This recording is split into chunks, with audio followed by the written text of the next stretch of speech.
জয় হোক, সকলের কল্যাণ হোক, সকলের মঙ্গল সাধিত হোক।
ওরে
নন্দ শুভবলিদানে ভাগবতী গায়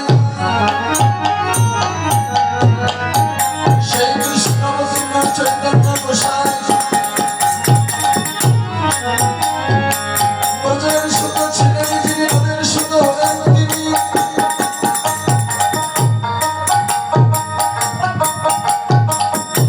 ঈশ্বর পরম কৃষ্ণ সচ্চিদানন্দ বিগ্রহ অনাদি আদি গোবিন্দ আমার সর্ব কারণের কারণ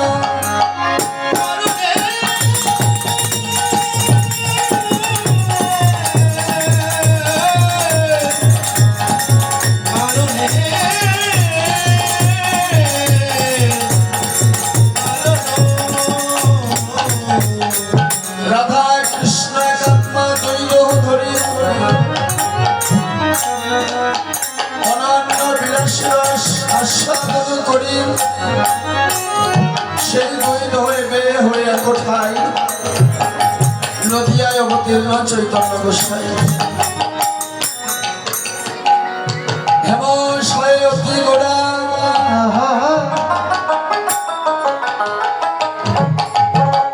সুমধুর হাস্যধরা জগদন নয়নে আনন্দ নারী গোবিন্দ আমার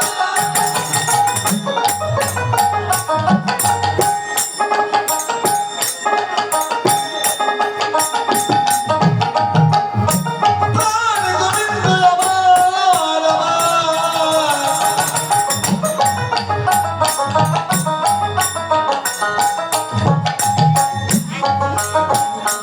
যেন প্রচলিত স্মরণ করে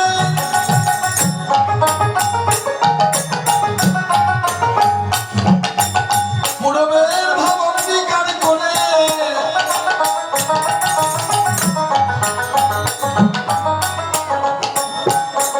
বৃন্দাবনের কথা মনে করে গৌর হরি নদিয়ার চাঁদ ভক্ত বৎসল নদিয়া বিহারী গৌর আমার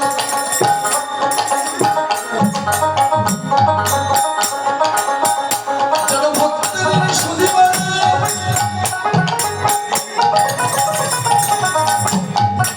ভক্ত বৎসল কল্পতরু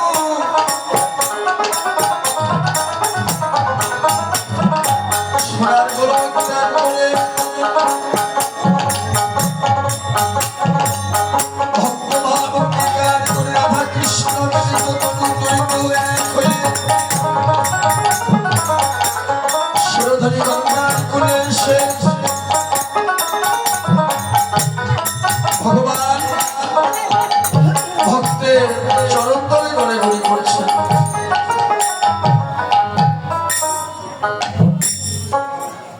হেমন শয়ে অতি গোড়া হেম মানে সোনা সোনা শয়ে শয়ে মানে শহীদ অতি মানে ঊর্ধ্বে গোড়া গোবিন্দের গো রাধারানী রা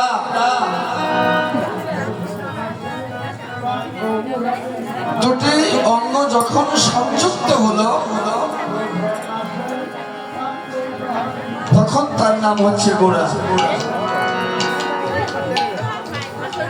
রাধা কৃষ্ণ মিলিত তনু দুই দেহ এক হয়ে আমার রায়ঙ্গ বাহিরে প্রাণ গোবিন্দ আমার ভিতরে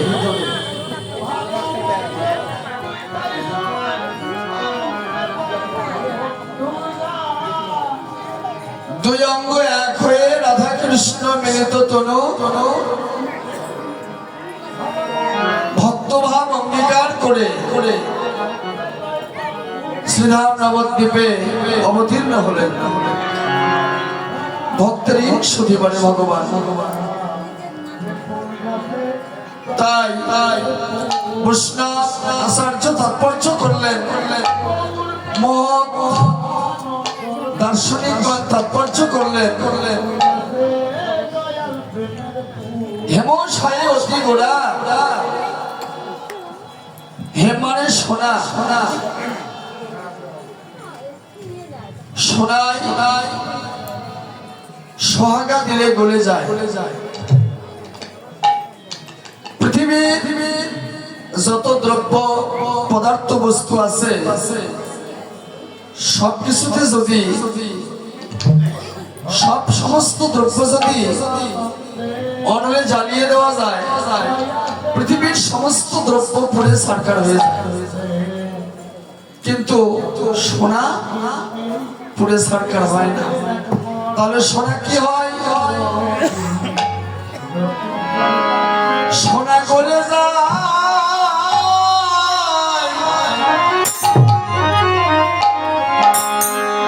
গলে যায়,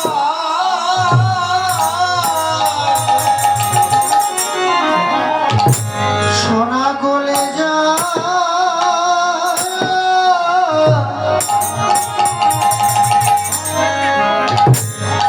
ওরে গলে যায়, সোনা গলে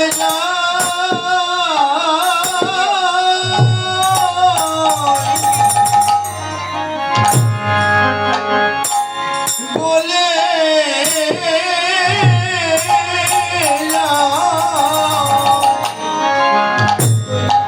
আমার গৌর সোনা গলে যায়,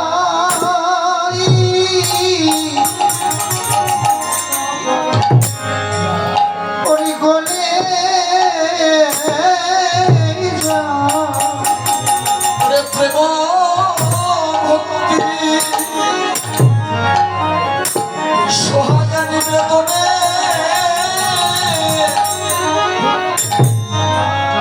গৌর সোনা গলে যায়,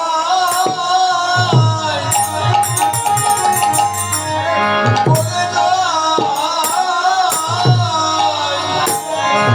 প্রেম ভক্তি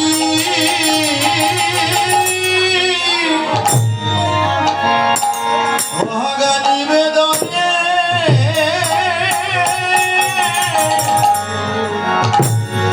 গৌর সোনা গলে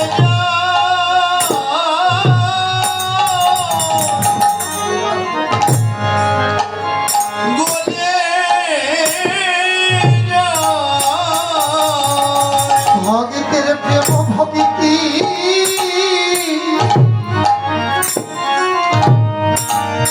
ওর নিবেদনে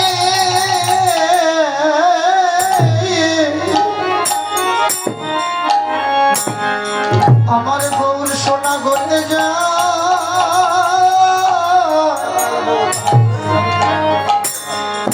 ওরে গলে যায়, সেখানে কোনো মান অভিমান থাকে না রে।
গোত্র সেখানে কিছু থাকে না,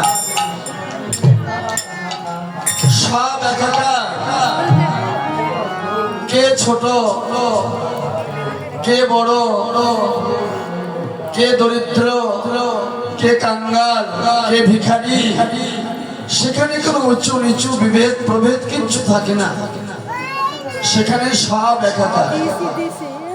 কে ব্রাহ্মণ, কে চণ্ডাল, কে শূদ্র, কে বিদ্বান, কে পণ্ডিত, কে ধনী, কে মানি, এখানে কোনো পার্থক্য থাকে না। ওই সাউন্ডটা একটু কমে দেওয়া লাগবে বাবা, এক জায়গায় দুই কীর্তন হয়।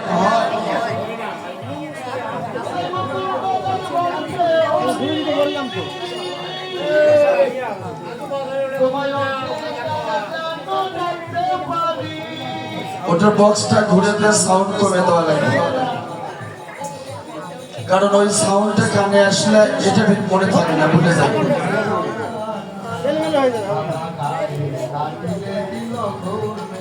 এখন আপনি স্কুলে গেছেন ক্লাস করার জন্য, স্যার এসে বলতেছে বাংলা আর ইংরেজি একসাথে পড়ো, তা আপনি কোনটা বলবেন?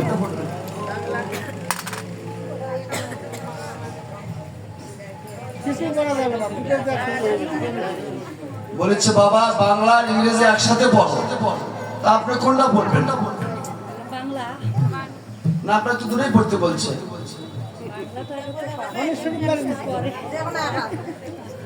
একটা পড়া লাগবে, এই তো দুটো পড়তে পারবেন? এখানে দুই পড়া হচ্ছে একসাথে, ঠিক না বাবা? ঠিক আছে না?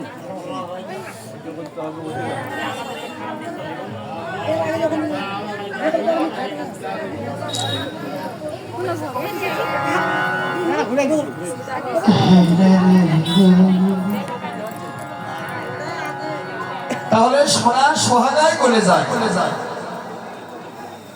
তেমনি গৌর সোনা তিনি ভক্তের প্রেম ভক্তি সোহাগা নিবেদনে গৌর সোনা গলে যায়। সেখানে পার্থক্য থাকে না, জাতি ধর্ম বর্ণ গোত্র উঁচু নিচু বিদ্বান পণ্ডিত ধনী মানি, সেখানে কিচ্ছু থাকে না, সব সব। 1987-88 সালের বন্যায় সমস্ত বাংলাদেশ একাকার করে দিয়েছিল, ঠিক কিনা? তেমনি কলির নায়ক আমার শ্রী চৈতন্য মহাপ্রভু সমস্ত পাপী তাপী ব্রাহ্মণ ক্ষত্রিয় বৈশ্য শূদ্র চারিবর্ণ চণ্ডাল বিদ্বান পণ্ডিত যা কিছু ছিল সব হরিনাম আর প্রেম ভক্তি দিয়ে তিনি সব একাকার করে গেলেন।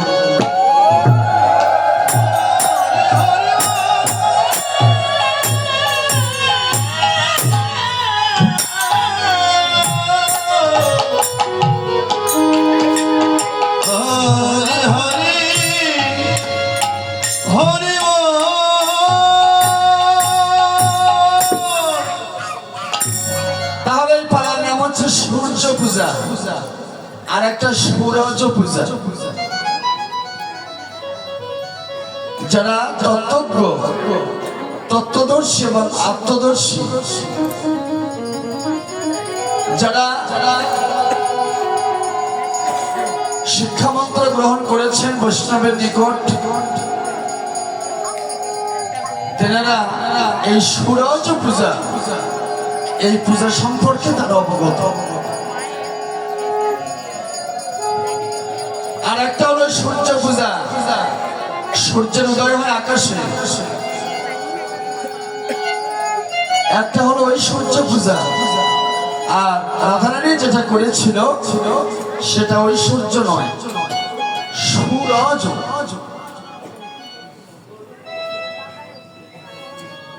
যারা ভজনশীল মানুষ তারাই তত্ত্ব অবগত।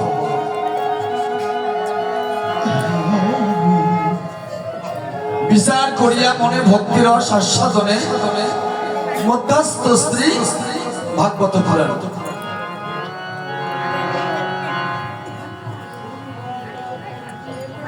রাধারানী রাধাকুণ্ডের তীরে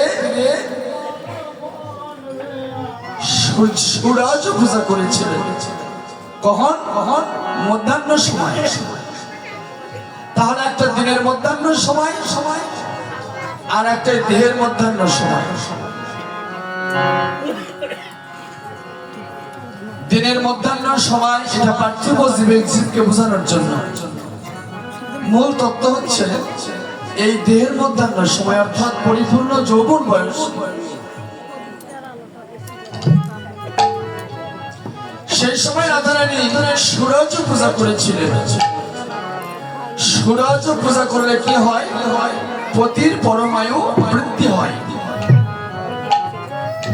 একটা হচ্ছে এই জড়ীয় জগতের পতি মানে স্বামী, আর একটা পতি আছে বাবা, তিনি পরমেশ্বর ভগবান, তিনি সকল পতিরও পতি। সকল পতির যেখানে আশ্রয়, তাহলে সেই পতির কথা হচ্ছে এখানে। সেই পতির অংশ প্রত্যেকটি মানব দেহে পরমাত্মার রূপে অবস্থান করতেছে।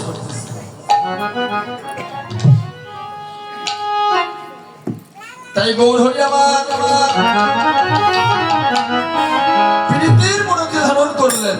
এমন এক মাধুর্যময় মূর্তি, এমনই রূপের ছটা, এমনই তার লাবণ্যতা, যাকে একবার দেখলে বারবার দেখতে ইচ্ছে হয়। আমার গৌরাঙ্গের ভুবন ভোলানো রূপ, প্রীতি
মূর্তি ধরেছে, যেন মূর্তি ধরেছে, যেন মূর্তি ধরেছে,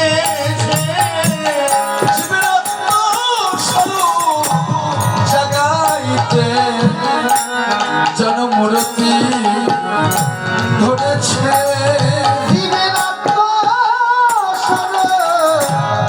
জাগাইতে মূর্তি ধরেছে,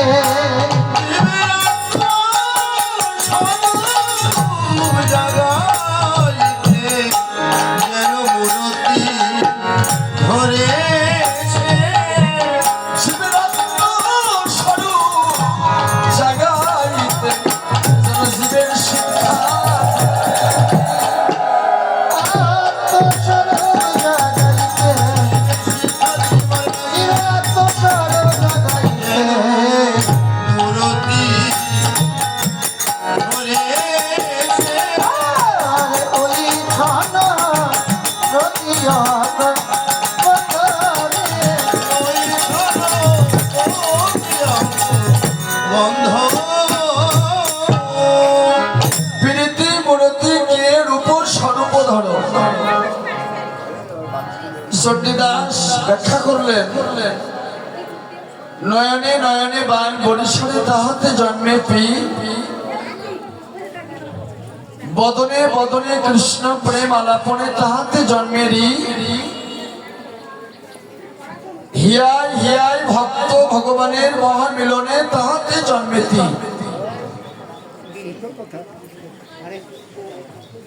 চণ্ডীদাস একজন বড় বৈষ্ণব কবি, একজন বড় দার্শনিক ছিলেন,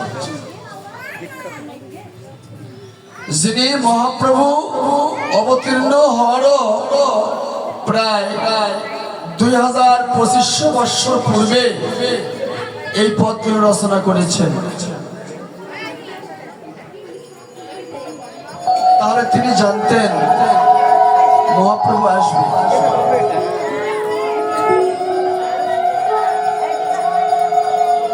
তাহলে কত বড় দার্শনিক ছিল। বৃন্দাবনে রাধা গোবিন্দ বিরাজ করেছে,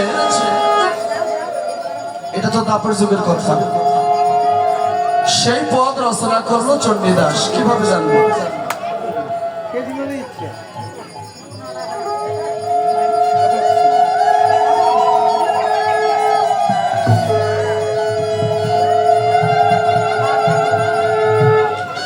তাহলে একমাত্র তারাই দার্শনিক হতে পারে যারা, যাদের দিব্য দৃষ্টি আছে বাবা। একমাত্র যোগ বলে, যোগ মার্গে ঐশ্বরিক ক্ষমতার বলে তেনারা সবকিছু অবগত হতে পারে।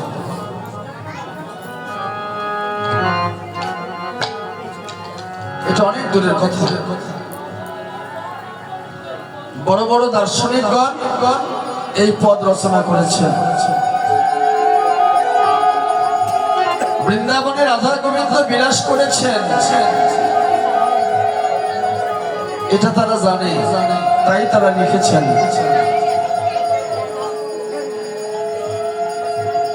কই আমরা তো পারি না।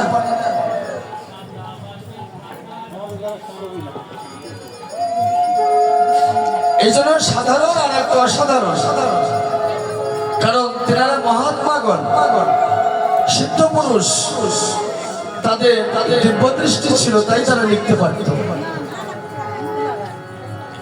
মনি ঋষিগণের দিব্য দৃষ্টি ছিল, তাদের শ্রুতিমূল ডাইরেক্ট ছিল, তাই তারা লিখতে পারত এবং বলতে পারত।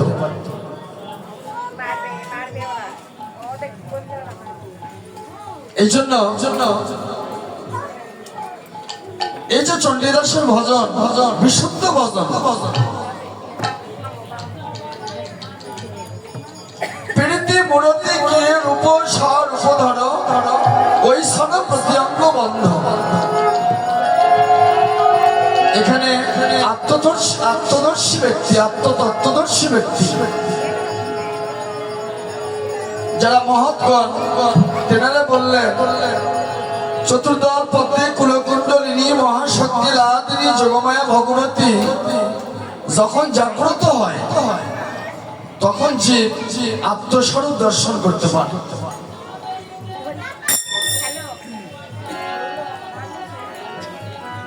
যখন কুলকুণ্ডলিনী জাগ্রত হয়, তখন সে আত্মদর্শন করতে সক্ষম। একমাত্র চৈতন্য গুরুগণ এই কুলকুণ্ডলিনী সন্তান জাগ্রত করেছেন এবং তেনারা তাদের ভক্তকে দিয়ে থাকেন এই কর্ম। আজকে আমরা যেখানে এসেছি এটা গুরুধাম, শ্রী নলিনী গোসাইয়ের ধাম। উনি পরলোক গমন করেছেন এই তারিখে, এই জন্য প্রতি বৎসর এখানে এই তারিখেই কীর্তন হয়। প্রতি বৎসর আপনারা আসবেন। উনি চলে গেছে, ওনার স্ত্রী এখন আছে। উনি অত্যন্ত ভদ্র মহিলা, অনেক ভালো মানুষ, অনেক শান্ত।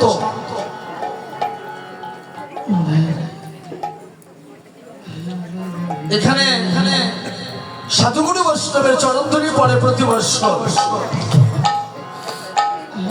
আমার গুরু বলেছিল, বাবা যেখানে যত মানুষ যায় ভগবানের কৃপাও সেখানে তত যায়।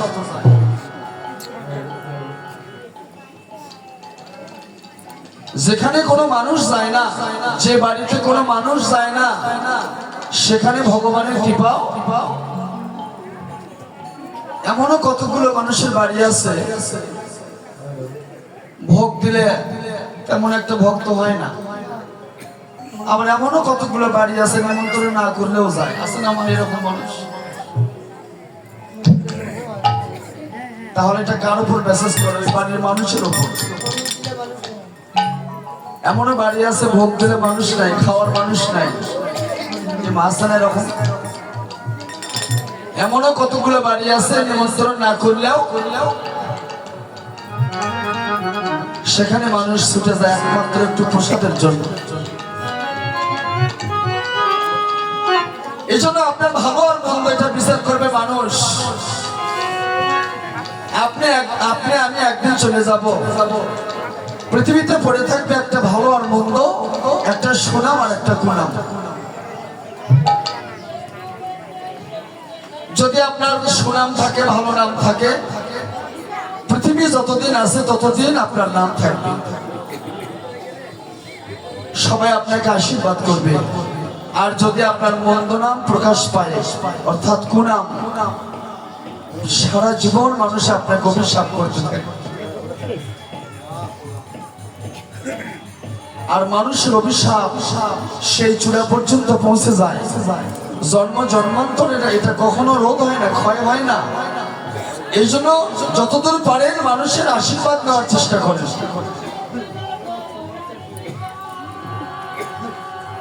আজকে যে ধামে আপনারা এসেছেন, ইনি যোগমার্গের গুরু। ইনি যোগ সাধনা করতেন। চৈতন্য চরিতামৃতে বললেন জ্ঞান যোগ ভক্তি। তাহলে জ্ঞান জ্ঞানীর জন্য, যোগ সাধনার যোগীদের জন্য, আর ভক্তি হচ্ছে ভক্তের জন্য, আর কর্ম হচ্ছে কর্মীর জন্য।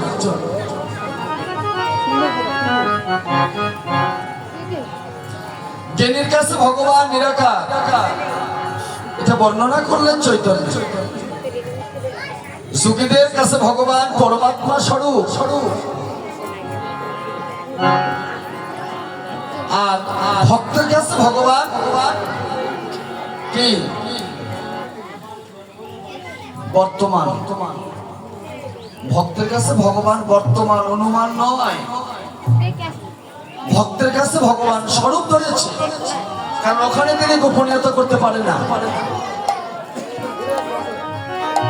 এই জন্য বিষয়ের 20 ক্রোশ, কীর্তনিয়ার 30 ক্রোশ, সেটা আমার মতো কীর্তনিয়া।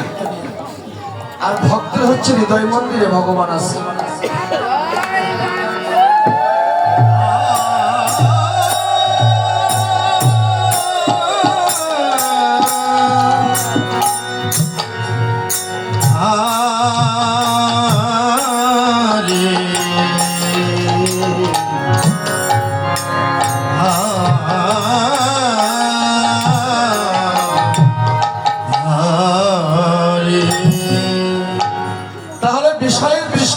তাদের মধ্যে বিষয় আছে, তার কাছ থেকে 20 ক্রোশ জুড়ে ভগবান থাকে।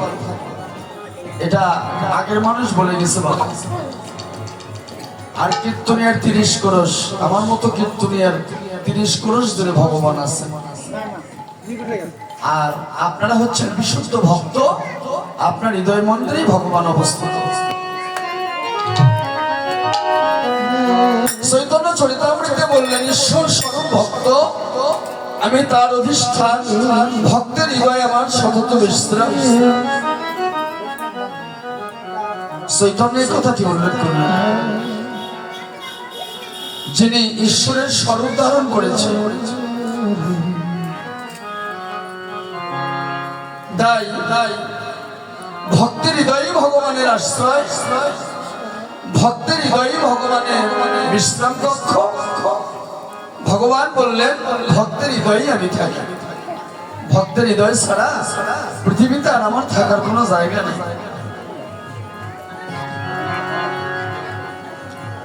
এজন্য ভক্তের হৃদয়ই ভগবানের বিশ্রাম কক্ষ, সেখানে ভগবান থাকে। তাহলে ভগবানকে কোথায় খুঁজবেন? ঠিক, ভক্তের সেবা করলে ভগবানের সেবা হয়ে যায়। ভগবান বলেছে আমি ভক্তের বদলে সেবা করে থাকি।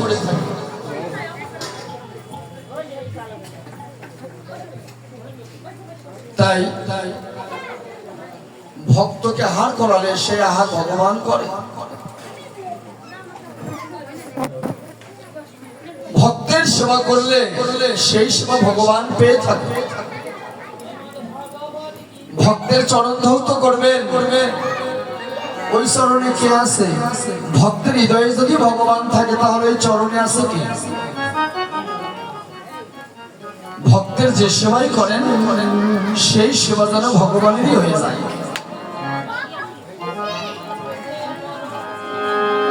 বৈষ্ণবকে বাড়িতে নিমন্ত্রণ করে এনে বৈষ্ণবের পাদপ্রক্ষালন করবেন, চরণ ধৌত করবেন, ওই চরণে পুষ্পাঞ্জলি করবেন, ধূপ দীপ দিয়ে আরতি করবেন, ভক্তকে প্রসাদ দিবেন, সেবা দিবেন, ভক্তকে সুখ দিবেন, আনন্দ দিবেন। আর ওই ভক্তের আশীর্বাদে আপনার বাড়ির পরিবারের যতগুলো সদস্য আছে সবার হৃদয়ে একদিন বৈষ্ণবের করুণা হলে, ভক্তের আশীর্বাদ হলে সবার হৃদয়ে একদিন কৃষ্ণ ভক্তি জাগ্রত হবে।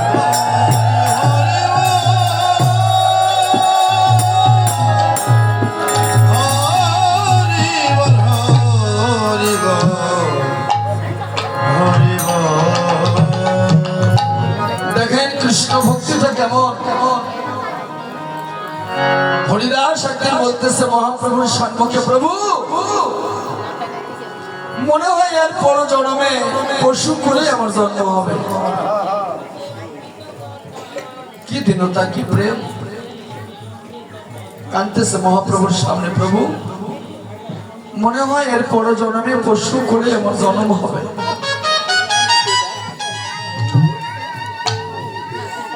মহাপ্রভু বলছে, হরিদাস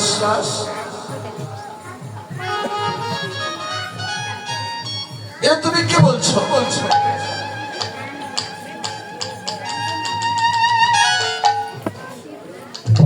তুমি দিনে 3 লক্ষ নাম জপ করো, তবু বলছো এর পরজন্মে তোমার পশু বলে জন্ম হবে। হ্যাঁ প্রভু, আমার মন বলছে, কারণ আমার তো কোনো সাধন ভজন নাই।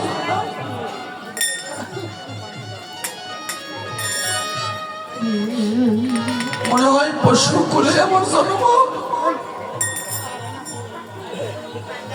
গোবিন্দ, পশু কুলে জন্ম, তাতে আমার কোনো দুঃখ নাই। কোন বাঘ, ভাল্লুক, সিংহ, কোন হিংস্র প্রাণী করে তুমি আমাকে জন্ম দিও না।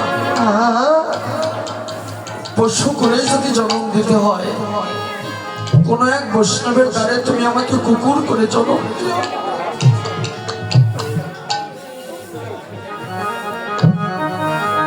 বৈষ্ণবের বাড়িতে কুকুর হলেও দিনান্তে একবার যদি বৈষ্ণবের উৎকৃষ্ট প্রসাদ পাই, সেদিন আমার পশু জন্ম ধন্য হবে।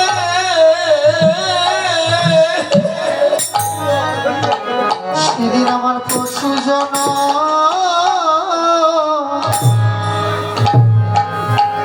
ধন্য হবে। পশু জনম ধন্য হবে।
সাবধানে ওরে নব ওরে আমার ভাগ্য কবে হবে বৈষ্ণবদারে আমার জনম হবে আমার এমন ভাগ্য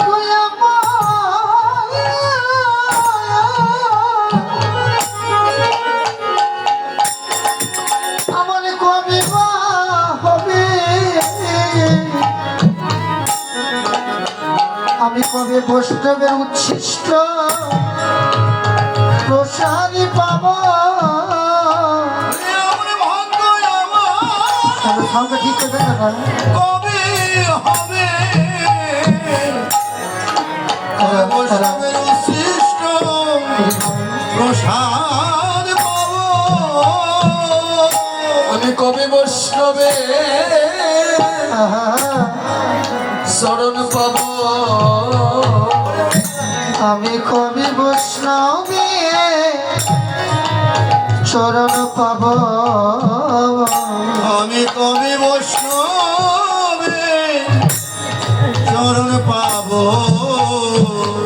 বলো সেই দিন আমার কবে হবে কবে বৈষ্ণবে স্বপ্ন পাব বলো সেই দিন আমার কবি হবে আমি কবি বৈষ্ণবী শরণ পাব সেই দিন আমার কবে হবে কবে বৈষ্ণব দ্বারে বলে আমার ভাগ্য আমার কবে না হবে আমার ভাগ্য কবে না হবে আমি বৈষ্ণব জানে মরে রব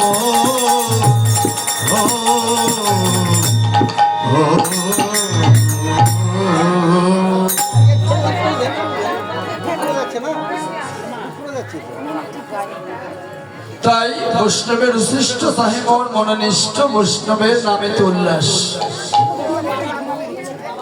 কলিযুগটাই হচ্ছে বৈষ্ণবের যুগ সত্য যুগে ছিল তপস্যা ত্রেতায় ছিল যুদ্ধ বিক্রম তারপরে ছিল রাষ্ট্রীয় যজ্ঞ আর কলিতে হচ্ছে হরিনাম যজ্ঞ ভক্ত সঙ্গ বৈষ্ণবের সেবা বৈষ্ণব দর্শন বৈষ্ণবের চরণধুলি এগুলো কারণ কলিযুগটাই হচ্ছে একমাত্র বৈষ্ণবের যুগ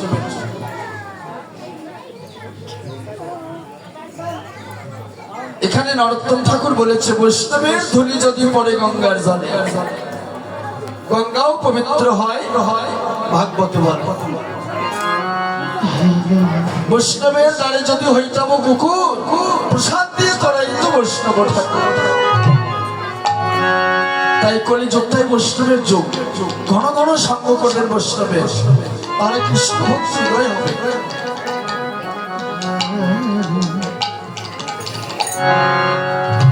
কারণ ভক্ত সঙ্গ না করলে কৃষ্ণ ভক্তির উদয় হবে না বৈষ্ণবের চরণ ধুলি গায়ে লাগলে তখন কৃষ্ণ ভক্তির উদয় হয় দ্বাদশীতে একাদশী করলে কৃষ্ণ ভক্তির উদয় হয়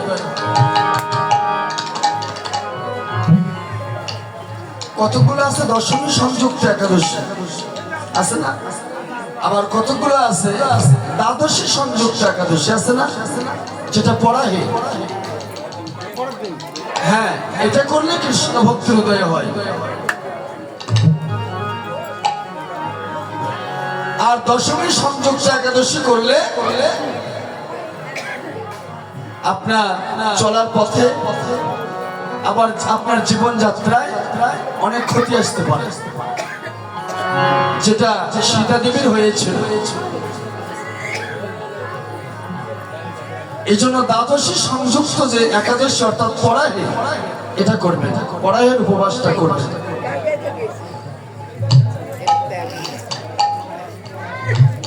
বৈষ্ণবের ধুলি যদি পড়ে গঙ্গার জলে,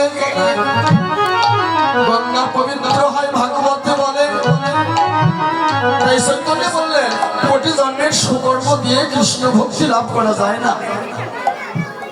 কোটি জন্মের সুকৃতি সুকর্ম থাকলে হয় ধনীর ঘরে জন্ম,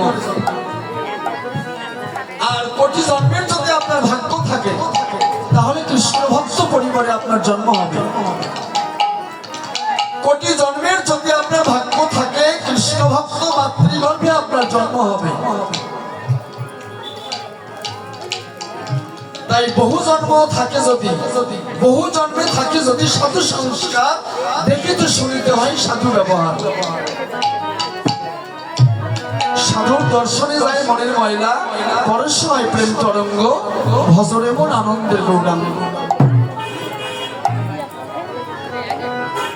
এই জন্য ঘন ঘন সাধু সঙ্গ করবেন, তাহলে কৃষ্ণ প্রেমের উদয় হবে।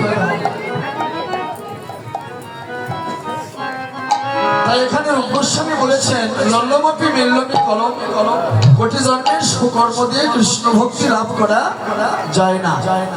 যদি কোটি জন্মের ভাগ্য না থাকে তাহলে হয়। এখানে গোস্বামী বলেছেন হবে। কিভাবে হবে? কৃষ্ণ ভক্তির তখনই উদয় হয় বৈষ্ণব চরণ ধুলি অঙ্গে মাখো, বৈষ্ণব চরণ ধুলি অঙ্গে মাখো, চরণ ধুলি অঙ্গে মাখো। বলে কৃষ্ণ ভক্তি উদয় হবে বৈষ্ণব চরণ ধুলি অঙ্গে মাখো। তোমার কৃষ্ণ ভক্তি উদয় হবে বৈষ্ণব চরণ ধুলি অঙ্গে মাখো। কৃষ্ণ প্রেমে উদয় হবে বৈষ্ণব চরণ অঙ্গে মাখো। বলি কৃষ্ণ প্রেমে উদয় হবে বৈষ্ণব চরণ ধুলি অঙ্গে মাখো। কৃষ্ণ প্রেমে উদয় হবে বৈষ্ণব চরণ ধুলি অঙ্গে মাখো। তখন ত্রিতাপ জ্বালা রবে না গো, তব জ্বালা রবে টানে, তব জ্বালা রবে না রে। বলে ত্রিতাপ জ্বালা রবে না গো, তব জ্বালা রবে না গো। তব জ্বালা রবে না গো। বলে সাধু গুরু বৈষ্ণবে চরণ পেলে তখন ত্রিতাপ জ্বালা রবে না গো। ওরে সাধু গুরু বৈষ্ণবে চরণ পেলে তব জ্বালা রবে না গো। সাধু গুরু বৈষ্ণবে চরণ পেলে তব জ্বালা রবে না গো। বলে এমন ভাগ্য আমার কবে বা হবে, সবাই মাখো মাখো কৃষ্ণ ভক্তি চরণের ধুলি। মন ভাগ্য কবে হবে, কেমন ভাগ্য কবে হবে আমি তবে বৈষ্ণবে চরণ বাবু ও সেই দিন আমার কবে হবে হবে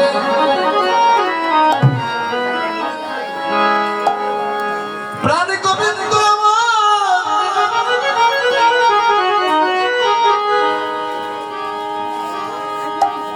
এমন ভাগ্য আমার কবে হবে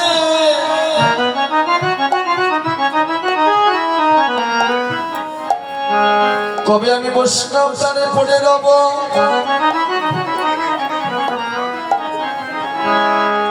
তাই মনে হয় আমার ভাগ্যে হবে না কারণ এমন ভাগ্য তো আমি করিনি গো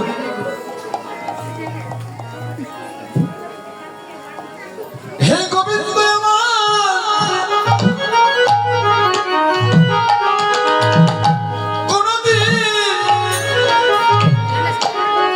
আমার এই হস্ত দিয়ে তোমার এই যুগল চরণে আমি পুষ্পাঞ্জলি করিনি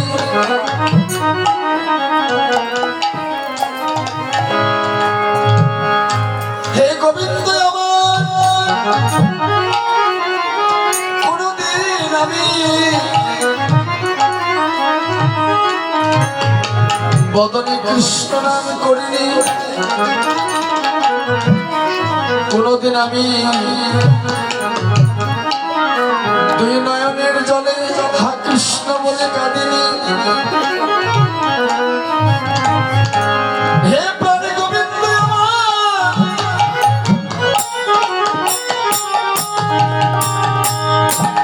কোনদিন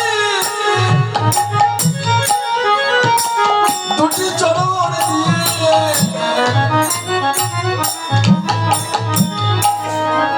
তোমার ওই লীলা চক্রে তোমার ওই ধামে ওই ব্রজধামে সাধুগুরু বৈষ্ণবের ধামে আমি পদার্পণ করিনি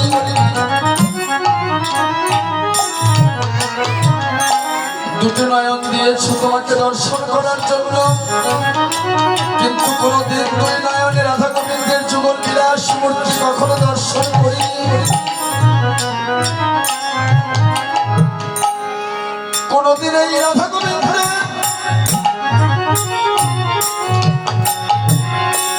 যুগল চরণে আমি কোনোদিন আত্মনিবেদন করিনি গোবিন্দ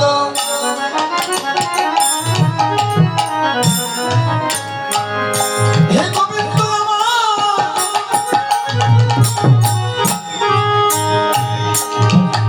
সেদিন আমার এই প্রাণ চলে যাবে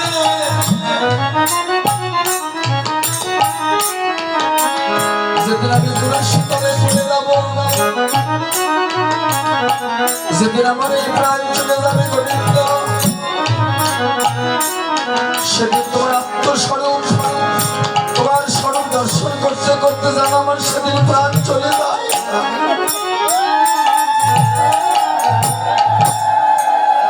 হে প্রাণী গোবিন্দ আমার যেদিন আমি চলে যাবো চির জন্মের মতো সেদিন বদনে কৃষ্ণ নাম করতে করতে যেদিন আমি চিরজনমের মতো চলে যাব সেদিন তোমার নাম করতে করতে যেন আমি যেতে পারি যেদিন আমি চলে যাব হে গোবিন্দ আমার সেদিন তোমায় দেখে দেখে জানো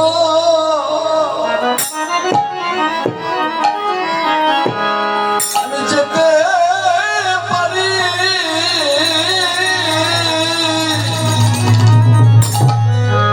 গোবিন্দ তোমায় দেখে দেখে যেন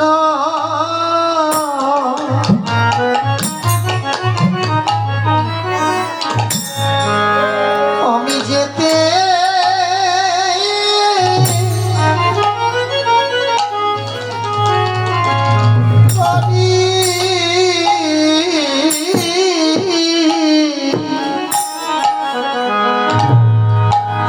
তোমায় দেখে দেখে জানো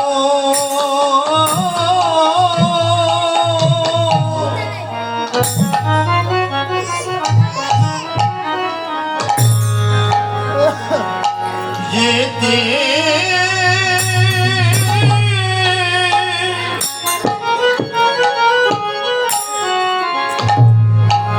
যেতে পারি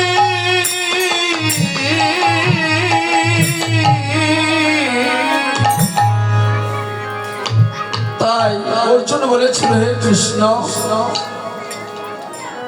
মানুষ মৃত্যুর পর তোমাকে কিভাবে পাইতে পারে? অষ্টম অধ্যায় অক্ষর ব্রহ্মযোগে বলেছিল। শ্রীকৃষ্ণ বললেন, হে অর্জুন,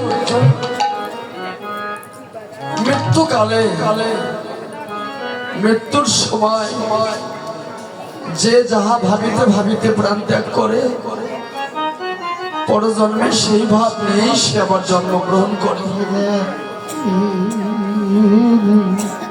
হে অর্জুন, মৃত্যুর সময় তুমি যদি আমাকে স্মরণ করতে করতে প্রাণ ত্যাগ করতে পারো, পরজন্মে এসে তুমি আমাকেই পাবে।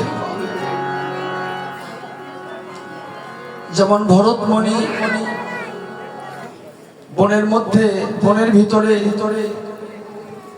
একটা হরিণকে তাড়া করেছিল, অন্যান্য প্রাণীরা সেই বনের ভিতরে একটা হরিণ বাচ্চা প্রসব করলো। ভরতমণি ধ্যান করতেছে, বাহ, এত সুন্দর ফুটফুটো বাচ্চা। হরিণের বাচ্চাটা তিনি ধুয়ে লালন পালন করতে লাগলো, করতে করতে বড় হয়ে গেল ওই বাচ্চাটি। যেদিন ভরতমণির মৃত্যু হলো, সেদিন ওই হরিণের রূপটা দর্শন করতে করতে প্রাণ চলে গেল। এটা ভাগবত বললেন। বড় জন্মে আবার ভরতমণি হরিণ কুলেই তাকে জন্ম নিতে হলো।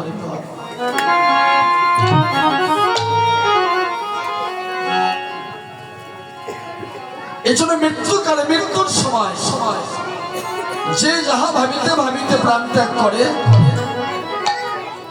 পরজন্মে সেই গৃহেই তার জন্ম হয়, সেই ঘরেই তার জন্ম হয়।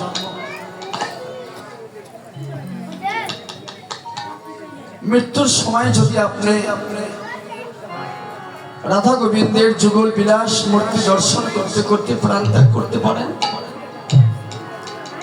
পরজন্মে রাধা গোবিন্দের কোন কিঙ্কর মানে দাসী, কিঙ্কর আর কিঙ্করি, দাস আর দাসী, পরজন্মে নিশ্চয়ই রাধা গোবিন্দের কোন বা রাধারানীর কোন সখী হয়ে পৃথিবীতে আপনি জন্ম নিতে পারবেন।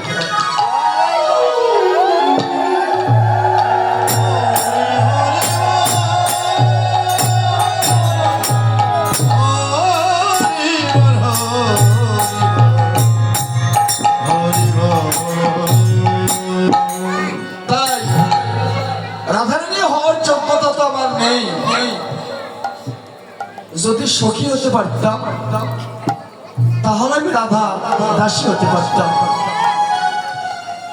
সখী হওয়ারও তো যোগ্যতা নেই।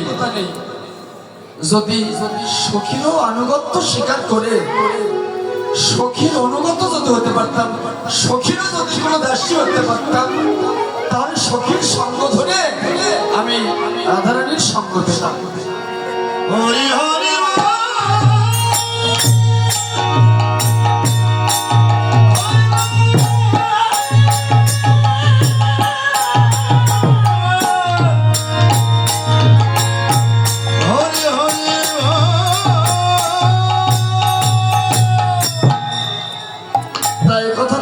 দেবী বলেছিল, মোর মনে এই অভিলাষ, বিলাস কুঞ্জে দিও বাস, নয়নে হেরিব সদা যুগল উপর আসি নমন। কথা তুলসী দেবী বলেছিল, মোর মনে এই অভিলাষ, বিলাস কুঞ্জে দিও বাস, নয়নে হেরিব সদা যুগল উপর আসি। এই নিবেদন ধরো সখী অনুগা করো। অনুগা মানে অনুগত, আনুগত্য স্বীকার করে। আপনি সখী না হতে পারলেন, ওই সখীরা যদি কোনো দাসী হতে পারেন,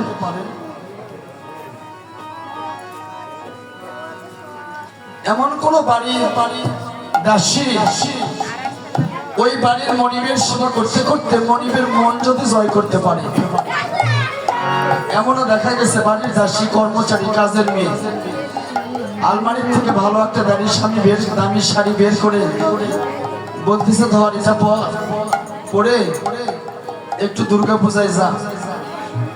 কেন বললো? ওই বাড়ির যে মনিবের স্ত্রী তার মন জয় করেছে। ৫,০০০ টাকা দামের শাড়িও সে আলমারি থেকে বের করে দিতে পারে, ওই কাজের মেয়েকে পারে না যদি সে তার মন জয় করতে পারে। এই জন্য সখী হওয়ার যোগ্যতা তো আমার নেই, ওই সখীর যদি দাসী হতে পারতাম।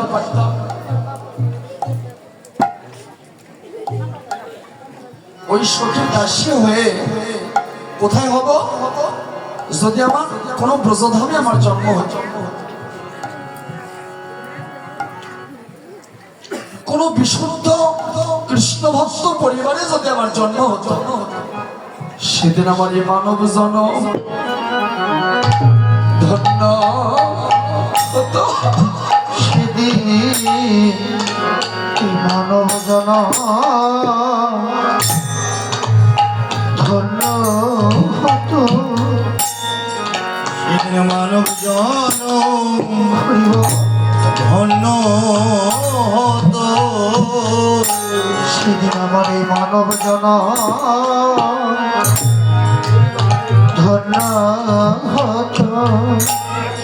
সেদিন আমার মানব জনম ধন্য হতো। সেদিন এই বৃন্দাবনে জনম নিয়ে আমার এই মানব জনম ধন্য হতো। এই বৃন্দাবনে জনম নিয়ে সেদিন আমার এই মানব জনম ধন্য হতো। এই বৃন্দাবনে জনম নিয়ে আমার মানব জনম ধন্য হতো। সেদিন এই বৃন্দাবনে জনম নিয়ে আমার এই মানব জনম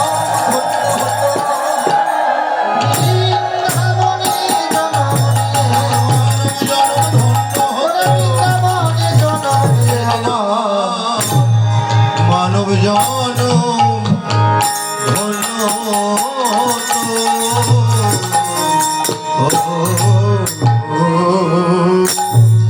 ওরে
চুকিয়ে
আজ মহাপ্রভু হাতির স্বভাবে চলেছে। কেমন কেমন হাতি কিন্তু পেছনের দিকে দেখতে পারে না, সামনের দিকে দেখে। হাতি যখন রাস্তা দিয়ে যায়, কত কুকুর ঘেউ ঘেউ করে, হাতিকে সেদিকে লক্ষ্য করে। তেমনি একজন কৃষ্ণ ভক্ত, বিশুদ্ধ কৃষ্ণ ভক্ত, তার সমাজে অনেক সমালোচনা, আলোচনা এবং সমালোচনা দুইটাই হয়। যেটা আলোচনা সেটা ভালো, আর একটা সমালোচনা নাকি।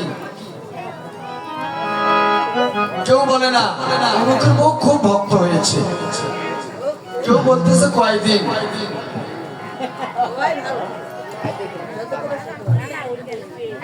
কেউ বলতেছে খালি উপরেরটাই তো দেখিস, ভেতরেরটা তো জানিস না। এইটা একটা আলোচনা আর একটা সমালোচনা, এই তো দুটাই মানুষের হয়। তাহলে গতিও সুগজনী মন্দ। মহাপ্রভু চলেছে, হাতি যেমন চলে, হাতি সামনের দিকে দেখতে পারে, পিছনের দিকে দেখতে পারে না। তেমনই কৃষ্ণ ভক্ত পিছনকে কিছু বলুক, সেদিকে তার লক্ষ্য, আর পিছনের দিকে যদি সে লক্ষ্য করে, সে কি ভক্ত হতে পারবে? নিন্দা থাকবেই। আর নিন্দাটা হচ্ছে অ্যাসিড, সাবান। সাবান দিলে যেমন শরীর পরিষ্কার হয়, তেমন নিন্দা। আপনার যদি নিন্দা না থাকে, তাহলে আপনি পরিষ্কার হতে পারবেন না, ঠিক না? সবাই যখন আপনার সুনাম করবে, তখন আপনার গর্বে হৃদয়টা ভরে উঠবে, তখন আপনার অন্তর অহংকার হবে। আর যখনই অহংকার জন্ম নেবে, তখন আপনার স্থানটা কোথায় হতে পারে? বেশ, এবং সেখান থেকে বৈষ্ণব অপরাধের মধ্যে আপনি প্রবেশ করবেন। এই জন্য যখন যার অহংকার হয়, তখন তার বৈষ্ণব অপরাধ হয়, ঠিক কিনা? আমারও হতে পারে, তাই সবসময় ভয়ে থাকি যেন বৈষ্ণব অপরাধ না হয়।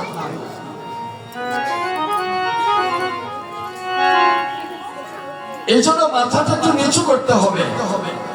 একটা বৃক্ষে যখন ফল ফুল বেশি ধরে, তার মাথাটি নোয়ানো, নিচের দিকে অবনত না। যিনি কৃষ্ণ ভক্ত, তার মাথাটা নিচের দিকে সমীয়, অবনত, ছোট। কারণ যেখানে যত নিচু, জল ঘুরতে ঘুরতে সেদিকেই ধাবিত হয়। যেদিকে উঁচু জল সেদিকে যায় না, তাই তার মাথাটি যত নিচু, যত নোয়ানো, সে ততটাই কৃষ্ণ কৃপা, কৃষ্ণ ভক্তি লাভ করতে পারে। হরি হরি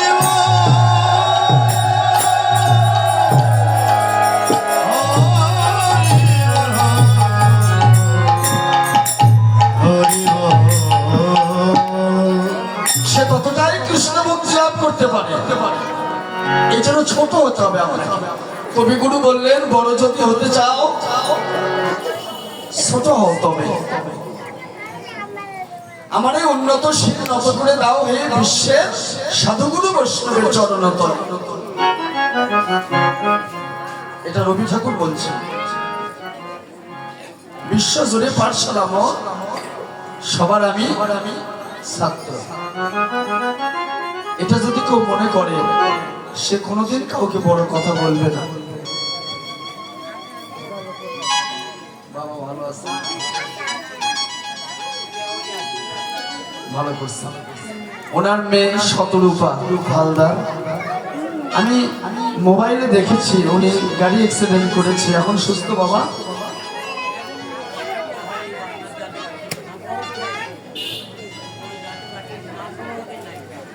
আচ্ছা আচ্ছা আচ্ছা,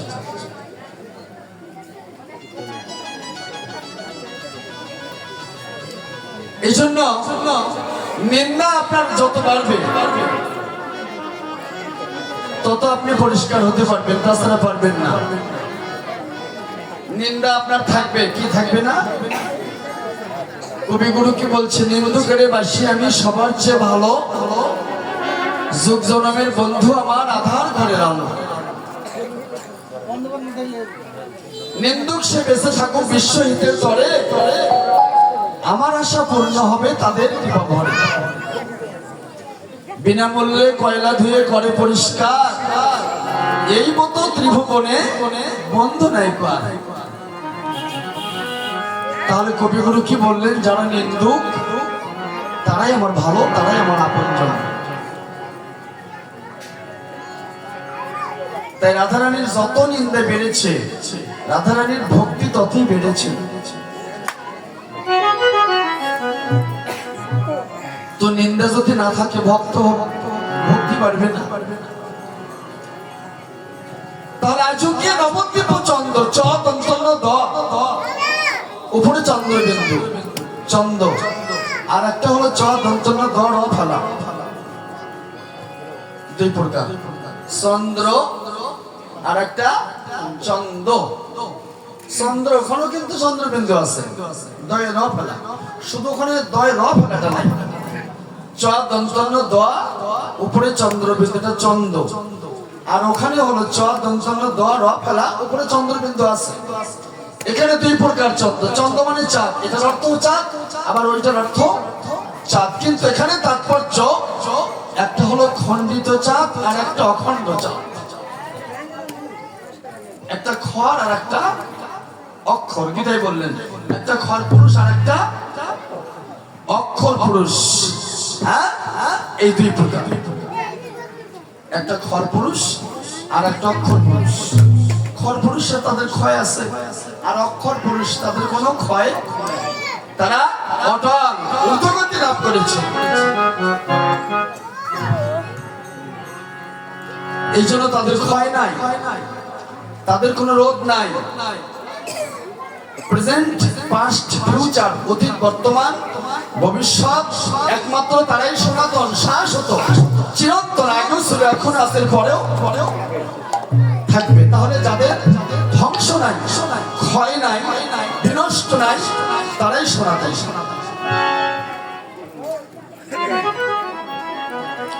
ব্রহ্মকে ধরে রাখতে পারে না, নাম লিখতেছে ব্রহ্মচারী।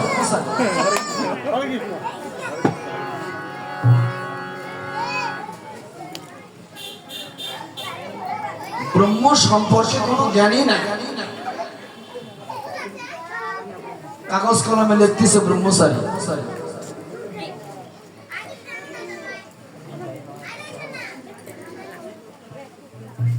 ওই যে নিরামিষ খায়, নিরামিষ খায় তোর ব্রহ্মচারী হওয়া যাবে না।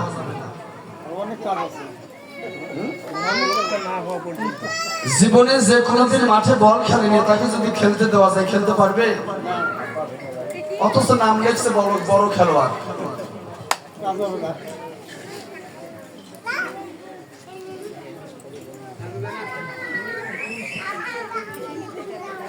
জীবনে যে কোনোদিন জলে সাঁতার কাটেনি, নাম লেখছে বড় ডুবালু।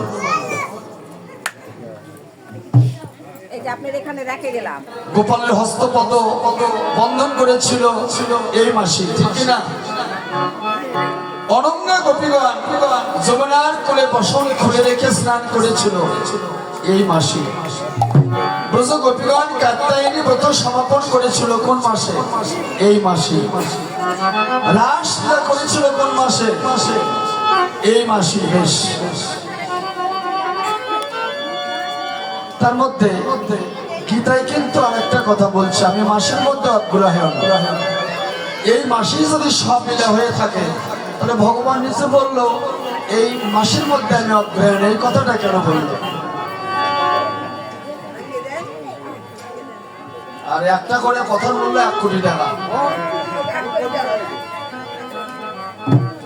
মঙ্গা দামে জিনিস কিনা সস্তা দামে বিক্রি করলে তবিল থাকবে?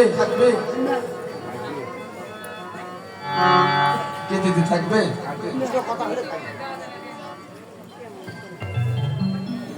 অনেক দূর থেকে আসছে দাদা, অনেক বড় ভক্ত এনারা। কোথায় না বাসা দাদা?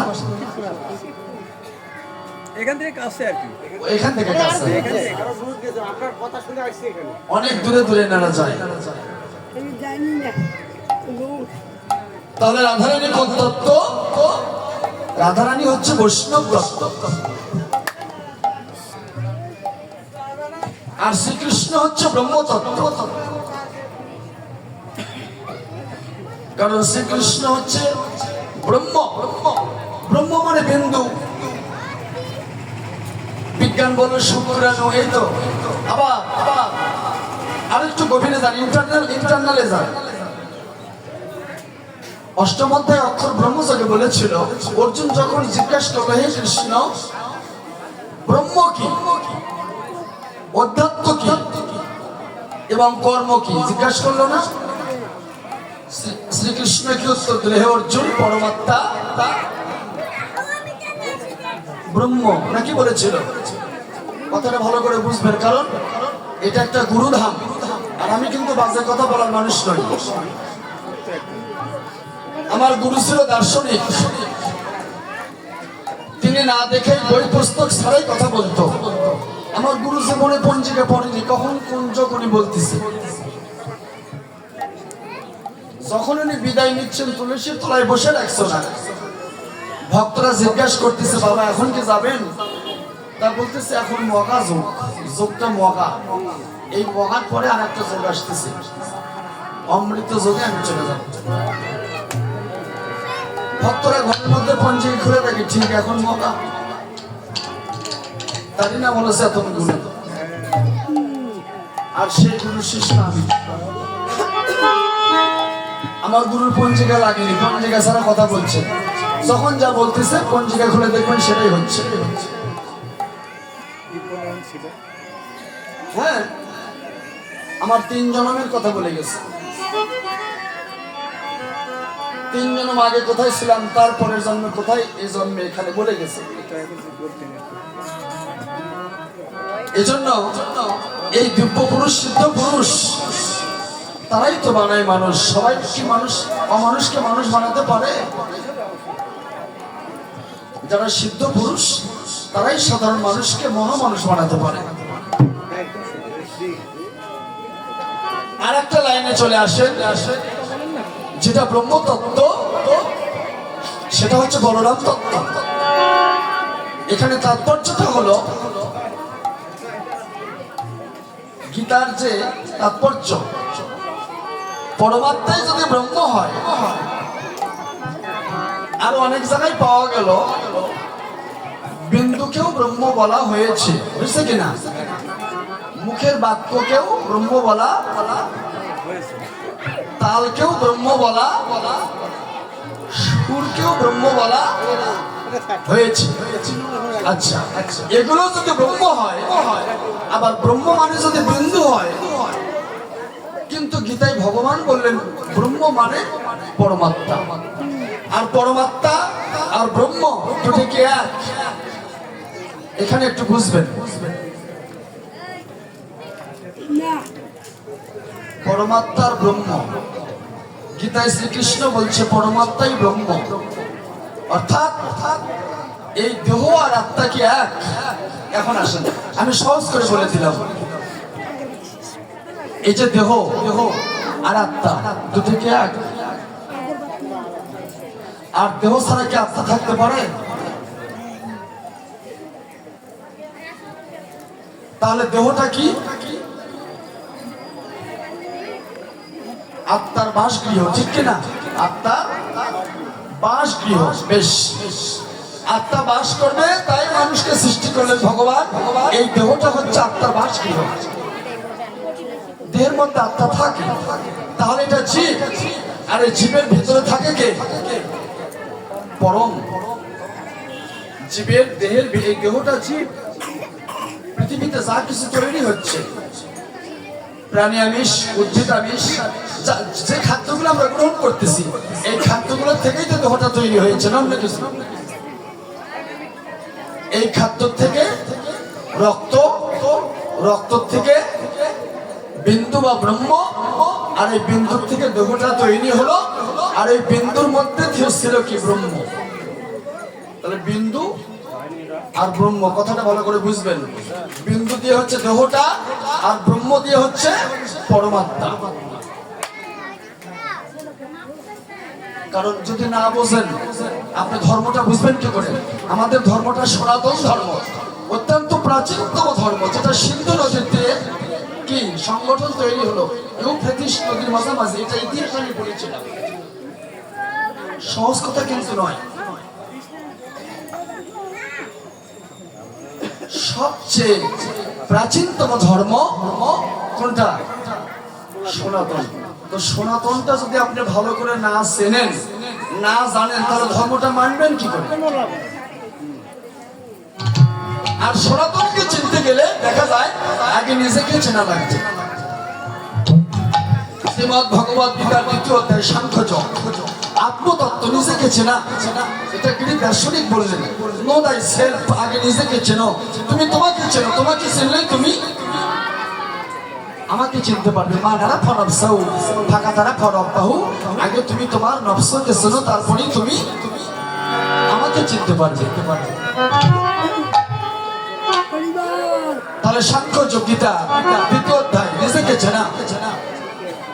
তাহলে আমার মধ্যে তিনি, আর তিনার মধ্যে আমি, একের মধ্যে দুই। তাহলে যখন আপনি ঘুম পাড়েন, তাহলে ঘুমতে পারে কি জীবাত্মা না পরমাত্মা?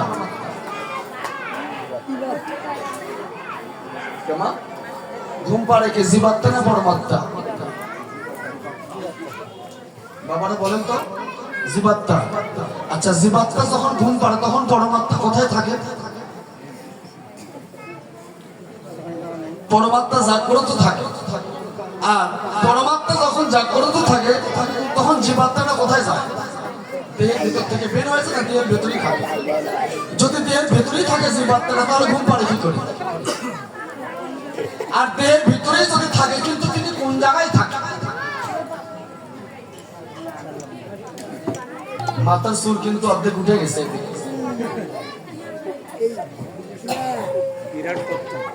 হ্যাঁ?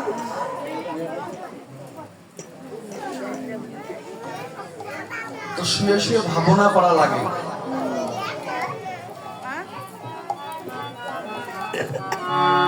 বই পুস্তকে পড়াশোনা আছে, কিন্তু পদার্থ নাই। এই পদার্থ আছে নিজের ভিতরে, এটা খুঁজে বের করে নেওয়া লাগবে। নিজেকে চয়ন করতে হবে। আমি এক জায়গায় গেছিলাম কীর্তন শেখার জন্য, বহুদিন আগের কথা। তা বলতেছে, বাবা কীর্তন শেখার জন্য আসছো কেন? তুমি তোমার মধ্যে তোমাকে প্রশ্ন করো, তাহলে তুমি সব কীর্তন শিখতে পারবে। বই পুস্তক পড়ে কিছু শিখতে পারবে না। তুমি আগে তোমাকে চয়ন করা শিখো, কারণ তোমার মধ্যেই তো ঈশ্বর। তুমি তাকে প্রশ্ন করো, তার কাছ থেকে কীর্তন শিখো। কি দাদা?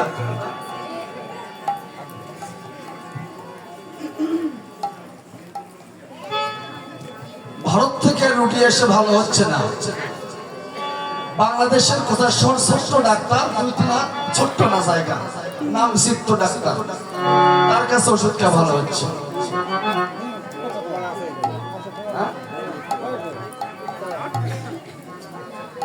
তাহলে কেন? অভিজ্ঞতা, ঠিক কিনা? তাহলে ওষুধের যদি জন্মক্ষেত্র আপনি জানেন, আর রোগের যদি জন্ম বৃত্তান্ত জানেন, তাহলে তো আপনার ওষুধে কাজ করবে, ঠিক কিনা? রোগের জন্ম আর ওষুধের জন্ম, কি কি দিয়ে ওষুধটা তৈরি হলো, আর কোন মেডিসিনে কোন রোগের সমাধান করে, এই তথ্য যদি আপনার জানা থাকে, তাহলে রোগ আপনার দ্বারা ভালো হবে। তখন রোগীকে ডাকা লাগবে না। কিংবা লাগবে? হোক আপনার বড় কোনো সার্টিফিকেট নাই, আপনি গ্রাম্য ডাক্তার, তারপরেও আপনার রোগীর কিন্তু অভাব হবে না। আমাদের ফাঁসিতলা শঙ্কর বাবু অল্প লেখাপড়া, সামান্য ছোট্ট একটা পল্লী চিকিৎসক, তাও দিনে কমপক্ষ 2-3 লক্ষ টাকার ওষুধ বিক্রি করে না? বা 2-3 লক্ষ টাকার ওষুধ বিক্রি করে।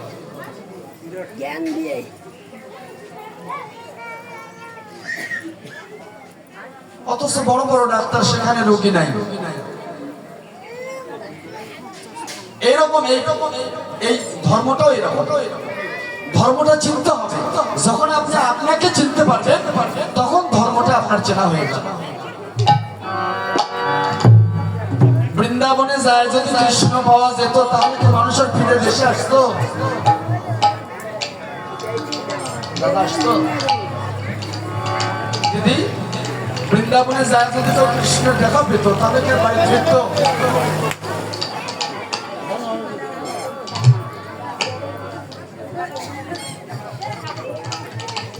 বৃন্দাবনে যা কৃষ্ণের দেখা পেলে ওই মানুষের বাড়িতে ফিরত না, কারণ কৃষ্ণ পাওয়ার জন্যই তো গেছে। সে যদি পাইতো তাহলে তার দেশে আসতো? তাহলে ওখানে যাও কৃষ্ণ পাচ্ছে না, খালি মিশাই টাকা পায়। তাই লালন বললেন আগে নিজেকে চেনো, পরে গুরুকে মানো, দেহ পাশ করে আনো। বাবা সুন্দর। এখানে লালন একজন বড় দার্শনিক, তিনি বললেন কি নিজেকে চেনো, পরে গুরুকে মানো, দেহ পাশ করে আস।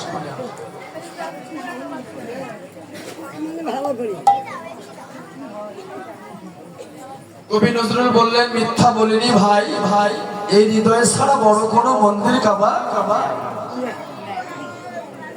না। এই মন্দির ভাঙলে আবার গড়ানো যায়, কিন্তু এই মন্দির যদি কারো ভেঙে যায়, এটা পৃথিবীর এমন কোন কারিগর মিস্ত্রি আছে যেটা গড়াতে পারে? এই মন্দিরটা তৈরি করতেছে এগুলো মানুষ করতেছে সব, আর এই মন্দিরটা তৈরি করছে পরমেশ্বর ভগবান নিজ হাতে তৈরি করেছে। হরি হরি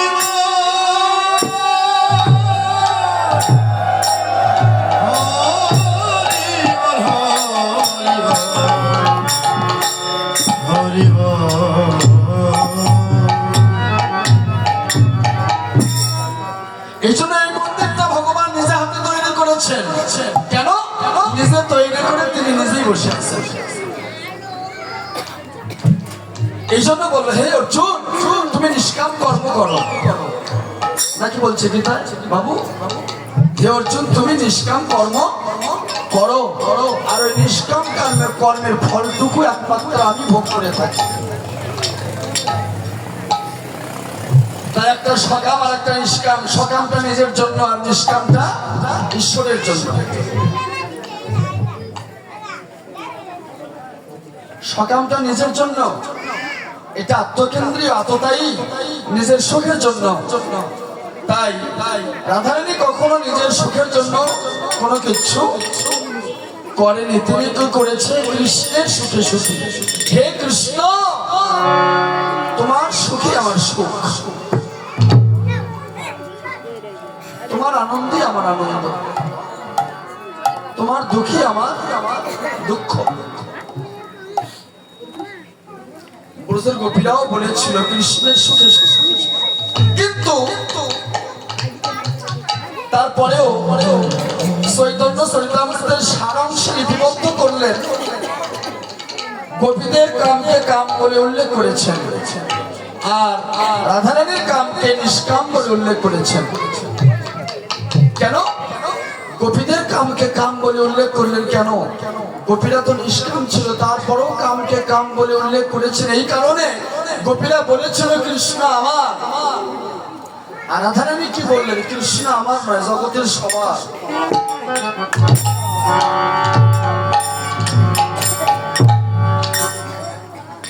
পরার্থে আপন সুখ দিয়ে বিসর্জন।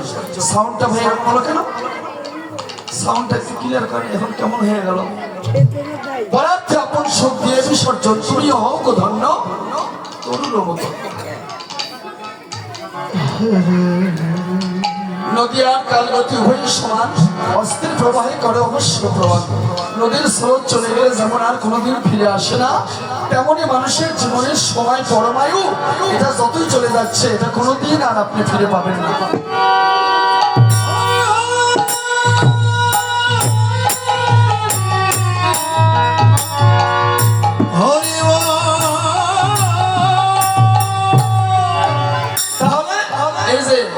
বললো বলাই দাদার পাশে রবি,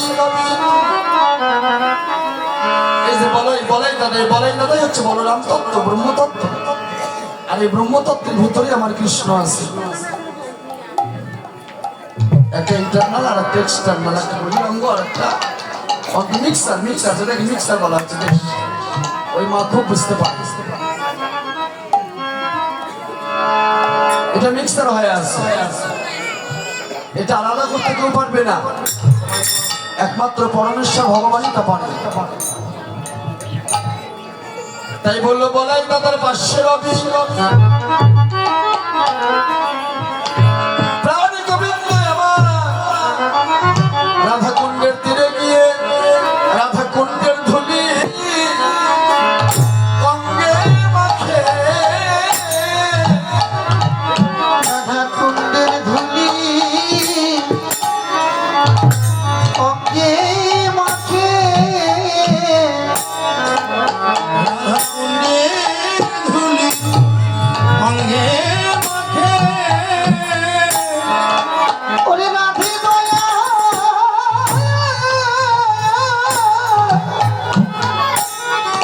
করব রে রাধা কুণ্ডের ধুলি অঙ্গে মাখে ওই রাধে দয়া করো বলে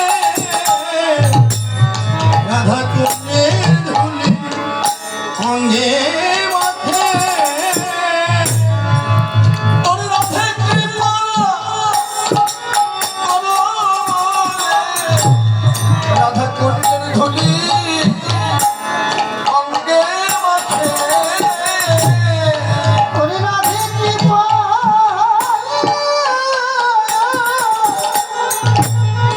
করো বলে রাধা কুণ্ডের ধুলি অঙ্গে মাখে যেন নয়ন ধারা ভেসে যায় রে যেন নয়ন ধারা ভেসে যায় রে নয়ন ধারায় ভেসে যায় রে বলি রাধা কুণ্ডে এসে যেন নয়ন ধারা